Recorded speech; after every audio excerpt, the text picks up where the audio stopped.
Welcome back po sa Panahon TV. Time check muna tayo. Philippine Standard Time po natin ay 5:04 ng umaga. Sa puntong ito, kasama po natin isa sa mga weather forecasters ng Pag-asa para malaman po natin ang update tungkol nga po sa low pressure area. Makakasama po natin si Mr. Fernando Cada na weather forecaster ng Pag-asa. Good morning, Mr. Cada.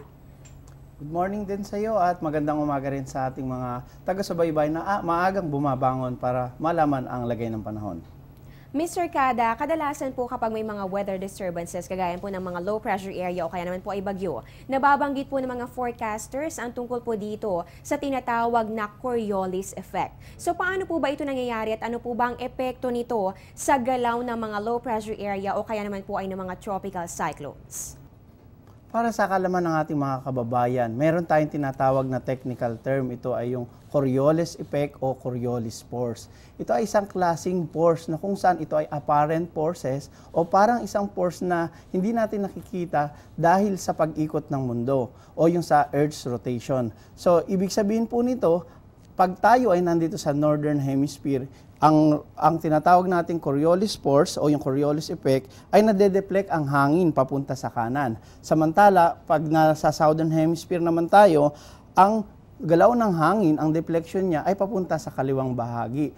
Usually, kung hindi umiikot ang mundo, ang direksyon ng hangin natin ay pa-north to south. Dahil nga umiikot ang mundo sa kanyang axis, nagkakaroon ng pagkakaiba ng deflection o recurvature ng hangin dito sa Northern Hemisphere at sa Southern Hemisphere.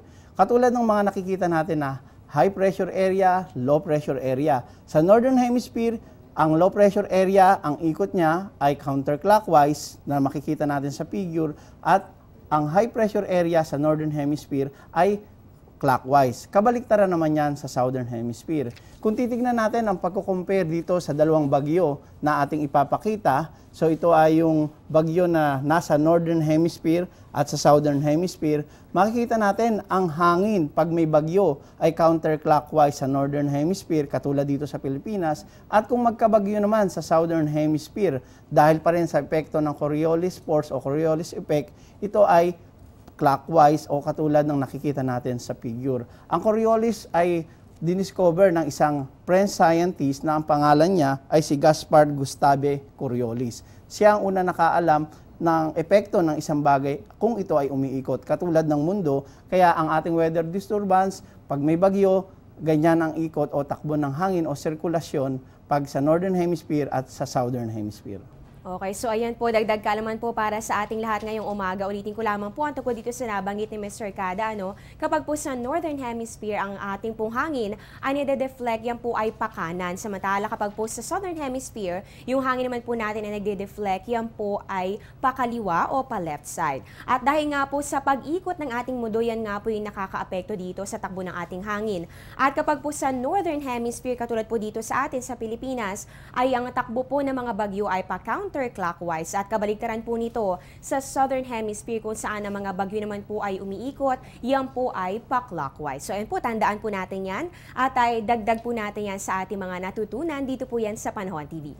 At eto naman, dumako na po tayo sa lagay po ng panahon dito sa Pilipinas. Sa mga oras sa ito, Mr. Cada, nasaan na po ba ang low pressure area na binabantayan natin sa ating PAR at paano po ba ito kikilos sa mga susunod na mga oras? Sa ngayon, makikita natin dito sa ating satellite figure, halos disorganized yung kanyang cloudiness. Ibig sabihin, napakalawak ng sakop niya. At kasalukuyan, halos hindi ito gumalaw o quasi-stationary. At nandito pa rin siya sa vicinity ng Surigao del Sur. At inaasahan natin, yung kanyang kaulapan ay pupunta dito sa may area ng Kabikulan at sa mga area ng Kabisayaan. So habang nandyan yan, kahit low pressure area pa rin yan, magbibigay pa rin yan ng pag-ulan. At sa mga susunod na oras, patuloy natin itong i-monitor kung anong magiging senaryo. At dahil nga po nabanggit yun na medyo stationary po, halos hindi po gumagalaw itong low pressure area na ito, paano po ba maapektuhan ng LPA na ito ang lagay ng ating panahon para sa araw nito ng Lunes? Ayon po yan sa inyong inilabas sa 5 a.m. weather forecast. Base nga dito sa ating satellite, makikita natin yung kaulapan na kulay dilaw na nire-represent itong satellite image at pula. Halos ang Mindanao kasama ang Central at Eastern Visayas, makakaranas yan ng patuloy na mga katamtaman hanggang sa kung minsan ay malakas na mga pag-ulan. Samantala, dito naman po sa may area ng Bicol, ang Mimaropa at yung natitirang bahagi ng Kabisayaan ay makakaranas naman ng mga mahina hanggang katamtamang mga pag-ulan na may kasama rin pagkidlat, pagkulog. At dito po sa may malaking bahagi ng Luzon, nandiyan pa rin ang epekto ng ating tinatawag na northeast monsoon o hanging amihan. So expect natin na magiging maula pa rin ang papawirin at kung may mga pag-ulan, ito po ay mahihina lamang. At sa may laking bahagi ng Luzon, asahan natin ang patuloy na pagbaba ng ating temperatura. Mr. Cada, kahapon po ay halos sunod-sunod po ang pag-i-issue ng Pag-asa mga rainfall advisories. Sa ngayon po ba, ano po ba ang latest rainfall advisory ngayon at pwede po ba nating balikan o i-review lang para sa ating mga kababayan kung ano nga ba ang ibig sabihin o yung ano po ba yung pagkakaiba ng mga kulay sa rainfall warning system? Itong mga nakalipas na oras, kaninang alas 4 ng madaling araw, ay halos merong rainfall advisory na inisyo ang ating mga kasamahan sa Pag-asa sa Mindanao at sa Kabisayaan. May mga talagang naobserbahan silang mga pag-ulan, lalong-lalo na sa may probinsya ng Surigao, gayon din sa ibang bahagi ng Kabisayaan at Mindanao. So may mga inaasahan pa rin tayong mga moderate to occasionally heavy rainfall na mga pag-ulan katulad ng ating ipinalabas sa ating public storm warning forecast. At meron tayong tinatawag na color-coded. Una, pag nag-issue tayo ng yellow, ibig sabihin 7.5 to 15 mm na pag-ulan ang inaasahan natin sa loob na 1 oras at patuloy ito magsusunod sa 3 oras. Possible flooding ang ating inaasahan o pagbaba lalo sa low-lying area at sa mga ilog o river. Ibig sabihin, maging aware tayo. Pag naman ang kulay ay orange, ibig sabihin nito, 15 to 30 mm na pag-ulan ang ating inaasahan at talagang nagbabadya ang pagbaha at kailangan tayo maging preparado. At yung worst scenario na color-coded nating binabanggit naman ay yung kulay pula o red, ibig sabihin torrential rain ang ating inaasahan sa mga susunod na oras at pagsukat natin ay 30 mm na pag-ulan at kailangan talaga tayong mag-respond o mag-evacuate. Yan yung pagkakaiba ng ating mga color-coded as far as rainfall warning is concerned.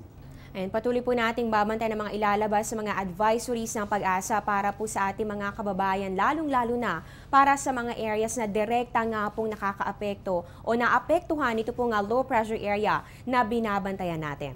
Mr. Cada, nitong weekend naman po ay dumami po talaga yung mga areas na nasama sa ating gale warning dahil nga po yan sa malakas na northeast monsoon o hanging amihan. Ngayong umaga po, saan po ba nakataas ang gale warning na ito at ano po yung mga dapat asahan sa mga baybayin na kabilang dito?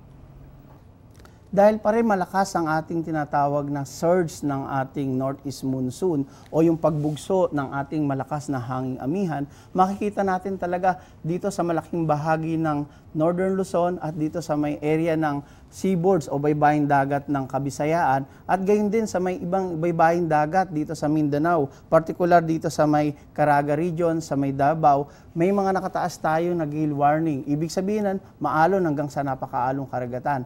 Epekto po ito ng pinagsama nating hanging amihan o yung northeast monsoon at halos yung pagsasama rin ng hangin na dulot ng ating low pressure area na binabantayan.